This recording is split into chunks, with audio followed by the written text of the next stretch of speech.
আল্লাহ তাআলা কোরআনুল কারীমের মধ্যে বলেন, ইয়ালামু খাইনাতাল আয়ুন ওয়া মা তুখফিস সুদূর।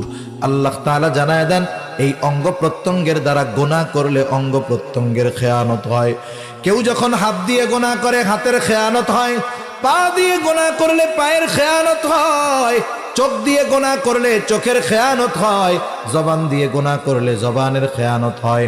আল্লাহ তাআলা দুইটা বিষয়, একটা হলো অভ্যন্তরীণ আর একটা হলো দৃশ্যমান, দুইটা বিষয়ের উপমা দিয়ে বলেন, ইয়ালামু খাইনাতাল আয়ুন ওয়া মা তুখফিস সুদূর। আল্লাহ তাআলা বলেন, তিনি জানেন তোমরা চোখের কি খেয়ানত করো আর অন্তরের কি খেয়ানত করো, তথা অন্তরে কি লুকায় রাখো।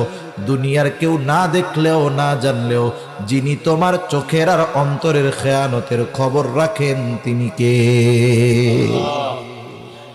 এই কয়েকটা বিষয় যদি সামনে রেখে আমরা আগাতে পারি, যে আমি হয়তো রাতের বেলা একা মোবাইলের মধ্যে সিনেমা দেখতেছি, নাটক দেখতেছি, দুনিয়ার কেউ দেখতেছে না, দেখেন কে?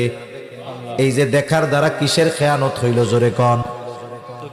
গান শুনলাম ইয়ারফোন লাগায়া, পাশের কেউ শোনে না, কিন্তু কিসের খেয়ানত হইল জোরে বলেন? অন্তর দিয়ে খারাপ চিন্তা করলাম, দুনিয়ার কেউ এই চিন্তার খবর জানে না, কিন্তু জানে কে? এই রকম প্রত্যেকটা চিন্তা মানুষের জীবন পরিবর্তন করতে পারে। নাইলে পিটিয়ে মানুষের চারিত্রিক পরিবর্তন সম্ভব নয়।